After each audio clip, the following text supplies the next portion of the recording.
Board exam sheet. आज की video में इसकी कंप्लीट डिटेल आपको बताने लगी हूँ ताकि वो स्टूडेंट्स जो फर्स्ट टाइम बोर्ड एग्ज़ाम्स में अपेयर होने जा रहे हैं उन्हें अंदाज़ा नहीं होता कि शीट किस तरह की होगी, उसमें कैसे उसको फिल करना है, कहाँ पर कौन सी चीज़ लिखनी है।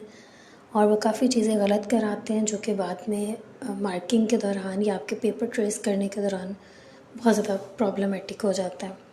तो लेट्स स्टार्ट। आपको जब आंसर शीट मिलती है तो वो कुछ इस तरह की होती है। इसका पेज 1 फर्स्ट पेज इसका आपको इस तरह से मिलता है। ये इसकी फ़र्स्ट अपीयरेंस मैं आपको दिखा रही हूँ। अब इसका थोड़ा थोड़ा पोर्शन करके मैं आपको दिखाती हूँ कि यहाँ पर कौन कौन सी चीज़ है और आपको इसको किस तरह से फिल करना है। ये वही शीट जो भी मैंने आपको दिखाई,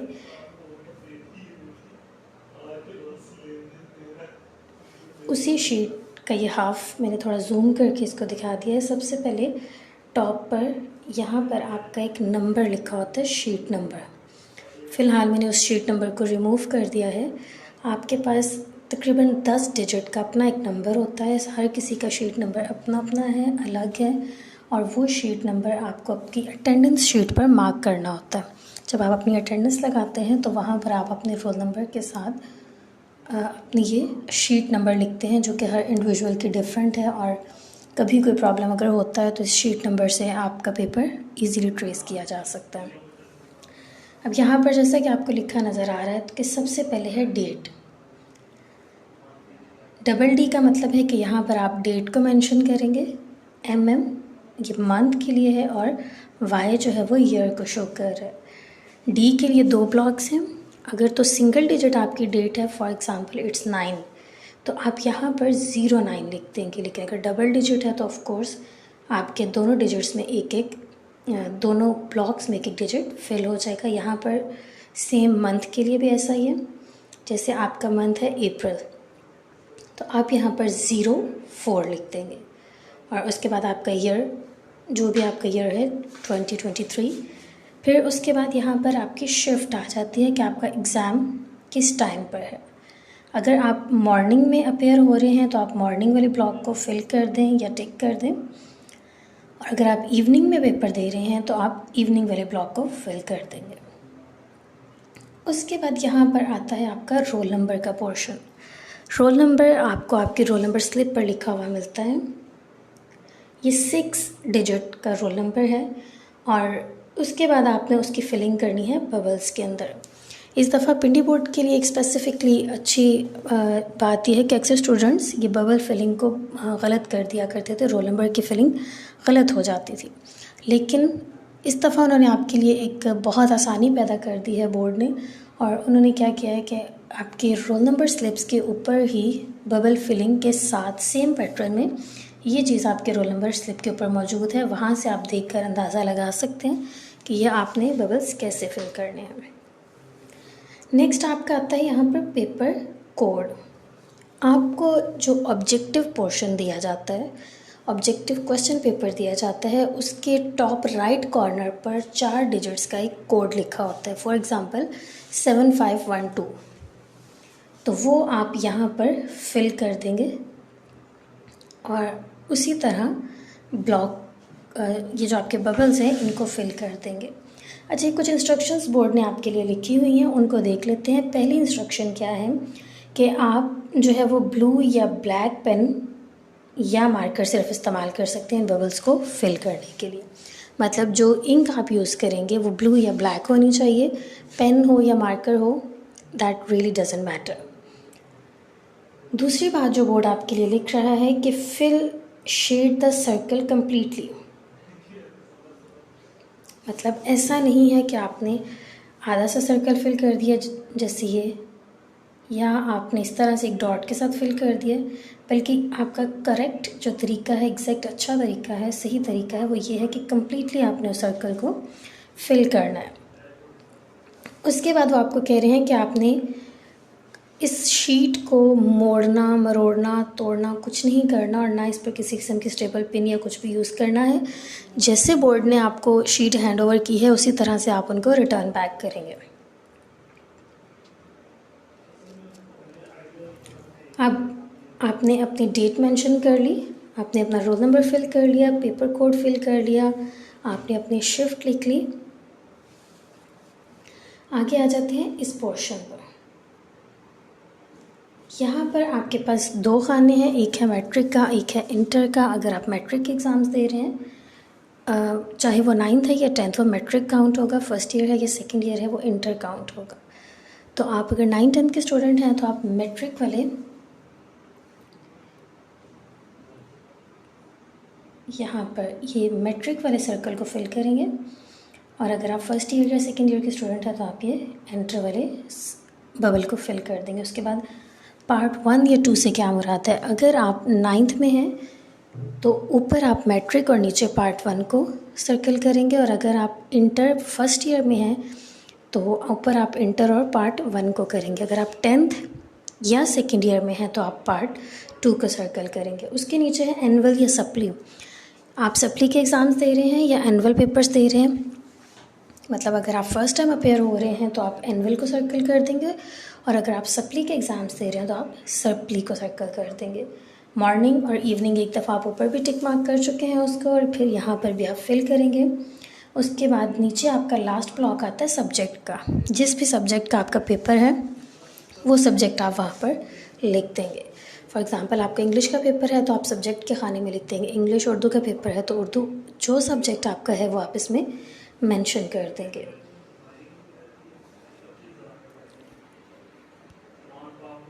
अब ये उसी शीट के नीचे वाला पोर्शन है, यहाँ देखें। अब हम इस वाले पोर्शन को देखते हैं कि इसको आपने फिल कैसे करना है। ये ऊपर वाला पोर्शन हम क्लियर कर चुके हैं। अब हम देखेंगे इस पोर्शन को, फर्स्ट शीट का ही ये पार्ट है। तो यहाँ पर आपका फर्स्ट ब्लॉक है नेम का। आप अपना नाम लिखेंगे, उसके बाद अपने फादर का नाम लिखेंगे, फिर रोल नंबर लिखेंगे आप इन वर्ड्स। वर्ड्स का मतलब क्या है कि आपका रोल नंबर अगर है 6 डिजिट, तो दैट मीन्स कि आपका फर्स्ट डिजिट लाख को शो कर रहा है। 5,06,222 ये एक एग्ज़ाम्पल है। इस तरह वर्ड्स में आप अपने रोल नंबर को लिख देंगे, और यहाँ पर कैंडिडेट के सिग्नेचर हैं। और कैंडिडेट कौन है? कैंडिडेट आप हैं जिसकी शीट है, जो पेपर देने आए। यहाँ पर आप सिग्नेचर कर देंगे। नीचे वाले ब्लॉक से आपका कोई लेना देना नहीं है, यहाँ पर आपके डेप्टी सुपरिटेंडेंट सिग्नेचर करेंगे। आ जाते हैं शीट के पेज 2 पर। पेज 2 कुछ इस तरह से आपके सामने आएगा। इसको भी अब ज़रा मैं हाफ ऑफ करके आपको बता देती हूँ। अच्छा, पहले हम देख लेते हैं उम्मीदवार के लिए कुछ ज़रूरी हदायत हैं। पहली हिदायत क्या है कि कॉपी का कोई वर्क या इसका कोई हिस्सा हरगिज़ ना फाड़ा जाए। मतलब आपने बिल्कुल भी किसी चीज़ पोर्शन को फाड़ना, या जी गलत हो गया मुझसे कुछ, मैं इसको फाड़ दूँ, कोई कॉपी का पेज, कुछ भी नहीं आपने करना।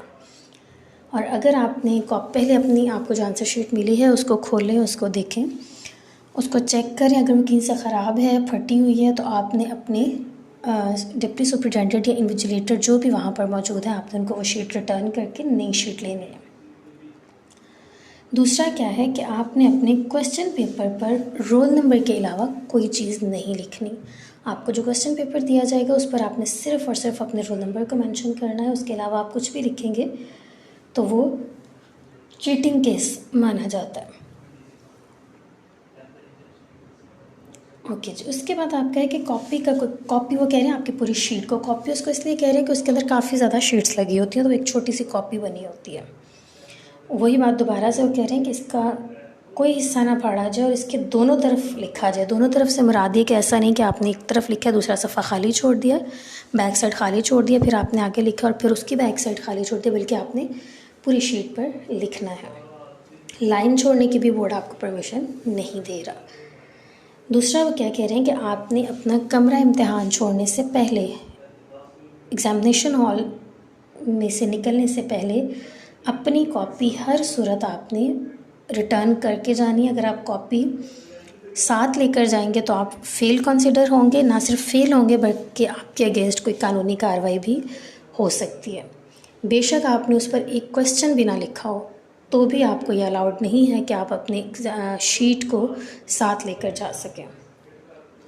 पेपर अटैम्प्ट करने के लिए इंक रिमूवर की इजाज़त नहीं है। और सेकेंडली आप पेन जो यूज़ करेंगे वो ब्लू या ब्लैक होना चाहिए। रेड पेन, ग्रीन पेन, इस तरह की कोई चीज़ भी आप यूज़ नहीं करेंगे। और यहाँ पर मेन बात जो बोर्ड आपको कह रहा है वो कह रहा है कि अगर आप इन इंस्ट्रक्शंस पर, इन हदायत पर अमल नहीं करते तो आपका पेपर कैंसिल भी किया जा सकता है और फ़ाइन भी हो सकता है आपको। इस सूरत में आपका सारा रिज़ल्ट डिस्टर्ब हो सकता है।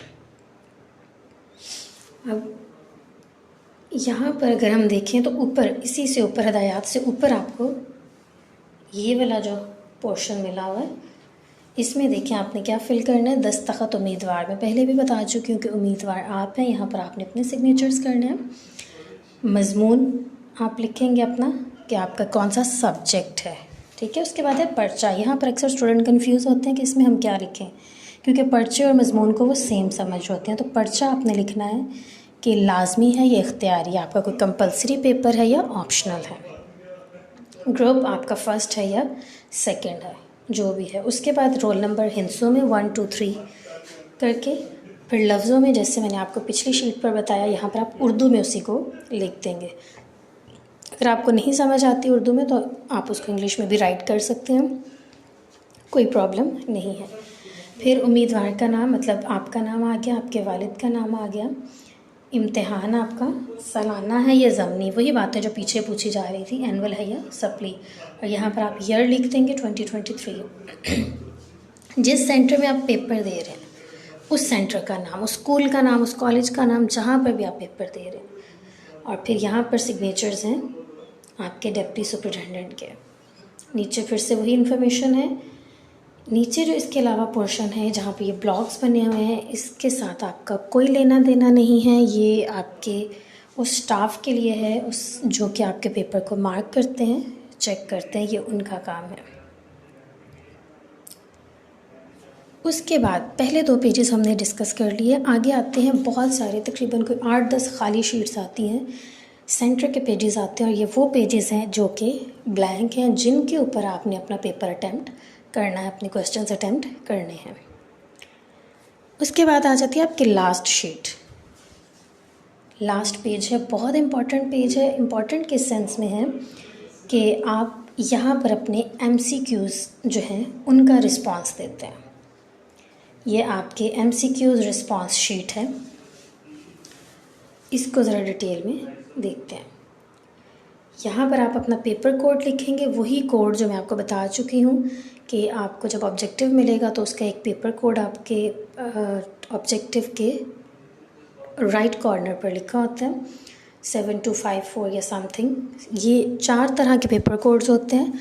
फर्स्ट स्टूडेंट को एक कोड मिलता है, उससे पीछे बैठे हुए को दूसरा कोड, उससे पीछे बैठे हुए को दूसरा कोड, और फोर्थ वन को एक अलग कोड। उसके बाद फिर से जो 5वां स्टूडेंट है उसको सेम कोड पहले वाला मिलता है। तो आपने बहुत ध्यान के साथ अपना कोड फिल करना है। ये बहुत इम्पॉर्टेंट है कोड को फिल करना। क्यों इम्पॉर्टेंट है?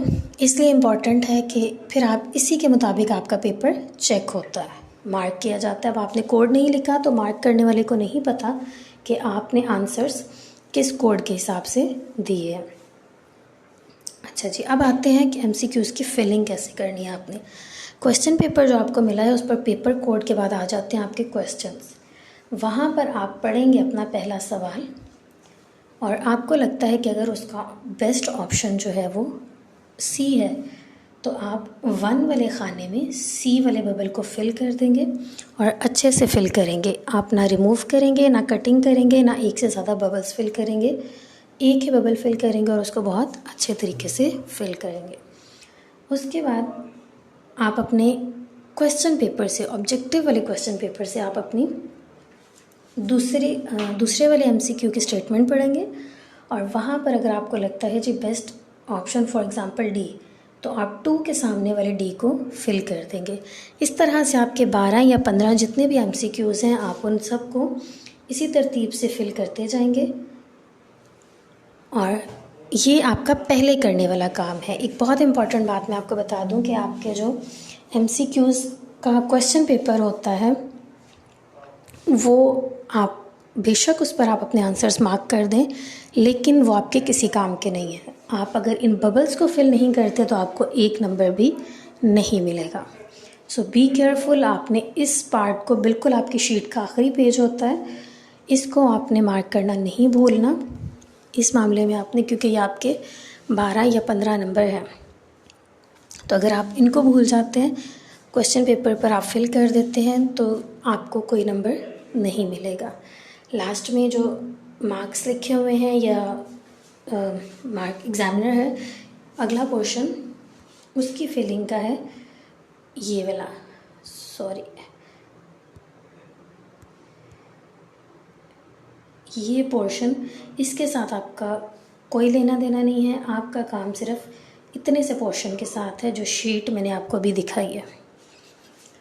तो होपफुली आपको ये सारी तरतीब समझ आ गई होगी। अब जब आप एग्ज़ामिनेशन सेंटर में पहुंचेंगे, शीट सामने आते ही आपको कोई दचका नहीं लगेगा कि इस शीट का हम क्या करें, कैसे फिल करें, क्योंकि आप जो first time 9th class appear हो रही होती है तो उनका कोई एक्सपीरियंस नहीं होता, उनके लिए वो शीट बहुत खौफनाक किस्म की होती है। तो होप सो कि आपको सारी बातें समझ आ गई हैं। अगर आपको किसी भी किस्म की कोई कन्फ्यूजन है तो आप क्वेश्चन पूछ सकते हैं, कमेंट बॉक्स में पूछ लें, वहाँ पर मैं आपको ज़रूर आंसर कर दूँगी। और very very best of luck for your exams. अगर आपको वीडियो अच्छी लगी है तो इसको लाइक कर दें, चैनल को सब्सक्राइब कर दें। Take care.